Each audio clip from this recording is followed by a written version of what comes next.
salaamaaleykum mbokk yi seetaan seen première émission télé-réalité yoonu tekk ci mbay mi di émission bu nga xamante ne nii dañuy former ay jeunes pour ñu nekk ay futurs entrepreneurs agricoles dans la vallée. Initié par SIA Delta centre d'incubation agricole du Delta ñu ngi fi nga xamante ne ni moom moo di fii ci Ndiaye à 15 kilomètres de Ross Béthio tey nag ñu war a def li nga xamante ne nii moom moo di casting 30 jeunes ñu ngi taxaw ci biir 30 jeunes yi mbokk yi ñu war cee jël 11.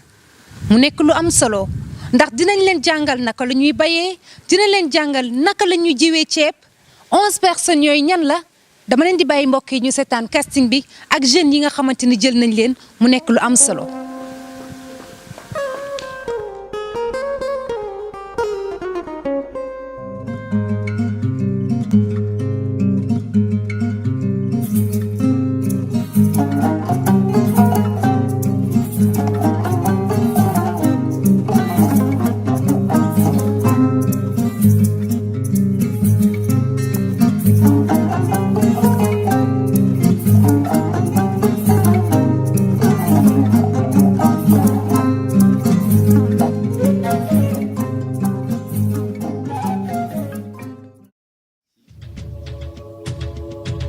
maa ngi tudd Ababacar Fall maa ngi jóge Ndar maa ngi am fanweeri at ak ñaar.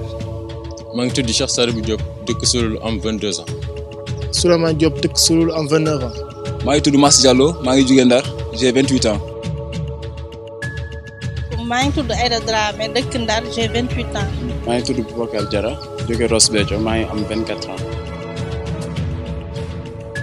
maa ngi tudd Ibrahima Wane jóge Richard Toll Escale maa ngi am 43 ans. Koura Gueye laa tudd dëkk Ross Béthio am 23 ans. Anta Dieye dëkk Ross Béthio am 26 ans. Youssoufa Wade dëkk Ross Béthio am 27 ans. Dame Diop dëkk Dakar 49 ans. Ibrahima Mbodj dëkk Saint-Louis am 24 ans. Abdoulaye Ndiaye dëkk Saint-Louis am 25 ans.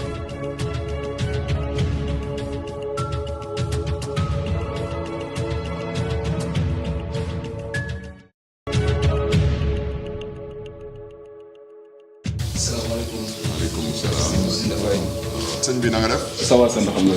léegi dañu la bëggoon laaj nga présenté wu wax ñun na nga tudd boole ci nga tegal ñu ci lan moo la fi indi projet bi noo ko comprendre. man maa ngi tudd Mass Diallo maa ngi dëkk Ndar quartier bi naan Bayal maa ngi am 28 ans. projet bi comme ni ma ko déggee dafa nekk loo xam ne pour beneen programme loo xam ne pour yoonu yokkute pour jeunes yoo xam ne dañu toll si biir emploi wala ñu nekkoon si beneen affaire. pour gis si bëgg ñu yokkute si wàllu mbay dañoo leen bëgg jël former leen yóbbu leen ñu def formation agriculture après ñu doon ay nekk ay entrepreneur moo tax ba ma ko déggee ma gis si sama njëriñ fekk nekkoon naa si leneen sax mais gis naa ni nii moom njëriñ la ko parce que yàgg naa bëgg a mbay mais amoon mooy. projet bi bu ma si dugal mooy dafa nekk projet ba nga xam ni dafa ñëw pour sélectionner 10 jeunes. dans le milieu agricole ñu gën a mën a pratiquer l'agriculture nekk ay producteurs après sélection 10 personnes yi pendant 4 mois. dañoo leen bëgg jël former leen yóbbu leen ñu def formation agriculture après ñu doon ay nekk ay entrepreneur. man maay Dame Diop Dakar laa jóge projet bi ni ma ko gisee ni ma ko déggee en fait. pour mbayu ceeb bi ndax ma intéressé parce que ma sonn naa fi ñëw aussi def fi tourner xool. projet bi ñu ngi ko décrire comme dans un projet de développement moom noonu laa ko gisee ndaxte projet boo xamante ni comme les Sénégalais ñu si ëpp jeunes yi doy na ñun xamuñu mbay te ku si jàng ba génn bu la waxee mbay doo dem ci mbay da ngay daal di dem si beneen secteur kon donc bu ñu ko defee ni ak projection de film yi ñu expliqué si film bi projection de film lay doon quoi comme une télé-réalité. ñi nga xamante ni daal dañu wane fee yëpp yi nga xamante moo am si mbay bu ko defee ñi nga xamante ni xamuñu woon lii mbay ñu mën a dugg si bu baax te aussi tamit am na ay avenir comme ni ñu ko waxee dinañ la suivre comme 10 yi nga xam ne moom lañ sélectionné 5 yi nga xamante ni ñooy dem après ñooñ dinañ leen topp jox leen 2 hectares yi nga xamante ne ak ay financement yi nga xamante ni moom la ñuy continuer ak projet bi. bi ma ñëwee dégg projet bi ñu présenté ma ko pour ma ñëw bokk ci séminaire bi. loolu mu fi indi pour liggéey aussi. mais lan nga comprendre ce projet. projet bi mu tuddee ci wàllu mbayum ceeb loolu lañ ma informé quoi si wàllu mbayu ceeb si lay yëngatu di informé di jël ay jeunes di leen teg leen ci yoon pour ñu bay. Objectif bi mooy essayer de créer mon propre entreprise parce que dama dégg ñu ni affaire bu ñu demee ba si biir mën nga créer sa affaire am sa 2 hectares en fait ay affaire yoo xamante ne mooy loolu quoi mais au fait je veux comprendre l'agriculture. donc sa bëgg-bëgg ci kii bi mooy lan ci projet bi yow lan moo ci sa bëgg-bëgg. dama bëgg wan nit ñi mën naa am naa capacité mën a créer sama propre entreprise loolu laa bëgg wan nit ñi. ban bëgg-bëgg laa ci am je vois que ni léegi agriculture ñëpp ci impliqué wu et puis c'est un secteur de développement pays yi ñuy gis yëpp ñuy émerger ñi ngi jaar ci agriculture. projet bi day fas naa yéene moom bu ma dara jotal moom ci kattan suñu borom bu ma dara jotal moom maa ngi ci ba bés bu muy jeex incha allah bu ma si réussir fii ba fu muy jeex incha allah.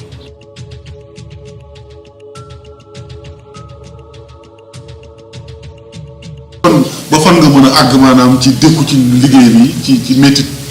pare naa pour supporter bépp jafe-jafe bu si ne parce que instant bi dama am borom kër am doom war a gérer sama foyer mais dama bàyyi yëpp ñëw si projet bi pour daal sama futur moo tax ma dugg ci. avant sama parents yi di ma bàyyi ak sama jëkkër xamal nañ ma ni ma c'est pas facile man maa jël sama propre engagement ne dama bëgg def lii. waaw loolu wàllu liggéey ci wàllu liggéey alhamdulilah rabbil alamin nga xam ne ni man mbay théorie moo dama ko pratique kon donc lépp luy coono kii naa ko subir naa ko bu dee ci wàllu coono la xiif lépp lu mu mën doon ci wàllu métit ci wàllu mbay rek alhamdulilah nga xam ne ni suñu waaju teg nañu ko ba mën nañu ko dékku. pare naa pour dëkk si àll bi Europe moo gën a jafe dëkk si àll bi li nga wax sànq bu dee luxe bu ne dund naa ko bu dee hôtel bu luxe bu ne dund naa ko.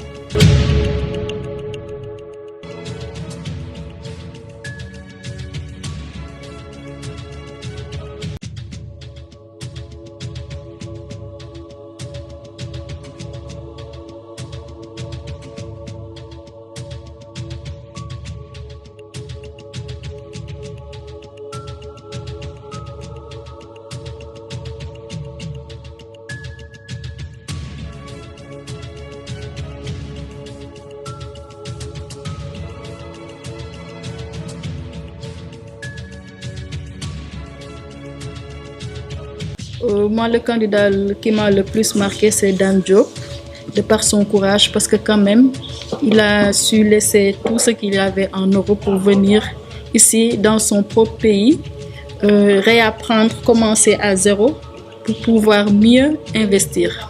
Bon, moi, c'est le candidat numéro 1, Mas Diallo, qui m'a quand même le plus marqué, parce qu'il dégage donc une certaine assurance, une certaine volonté de réussir dans la vie. Et puis donc, je pense qu'il s'est très bien débrouillé au niveau donc des réponses qu'il a apportées.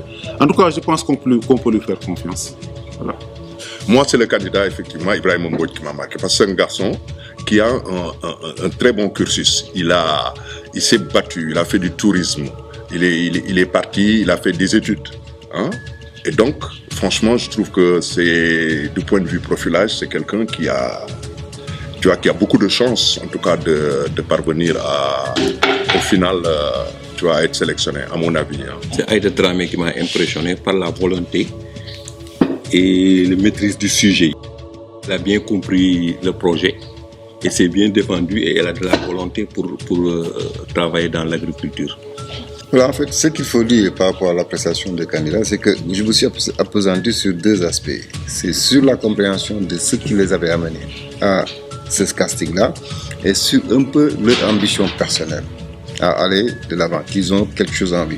Donc les candidats qui ont retenu un peu mon attention par rapport à ça, c'est comme ils l'ont dit tout à l'heure, donc c'est Mas qui a été très clair dans ce qu'il disait. Anta Dieye, même chose, Souleymane Diop, Ababacar Fall, comme Ibrahim Mbodj et Aïda Dramé. Je pense qu'on se recoupe un peu avec les autres membres du jury.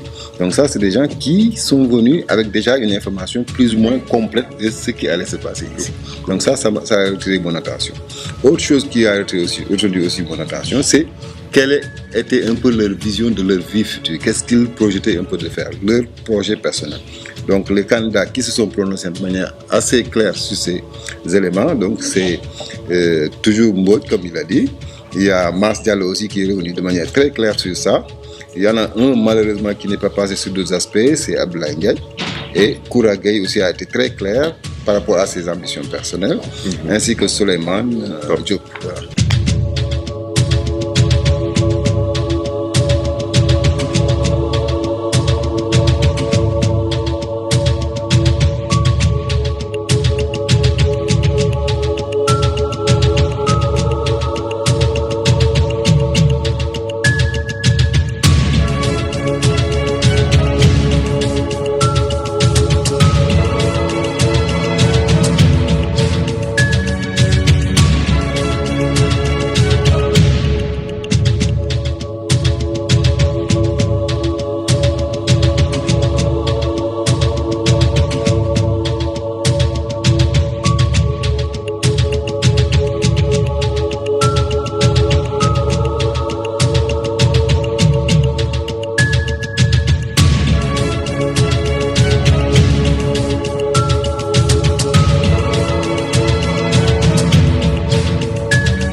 mbokk yi comme ni ngeen ko seetaanee gis ngeen ci biir casting bi 30 jeunes la ñu woon fi mu nekk nii jël nañ ci 11 ñooñu ñan lañu Mass Diallo Dame Diop Ibrahima Mbodj Abdoulaye Ndiaye Aïda Dramé Anta Dieye Youssoufa Wade Souleymane Diop Koura Gueye Ibrahima Wane Boubacar Diarra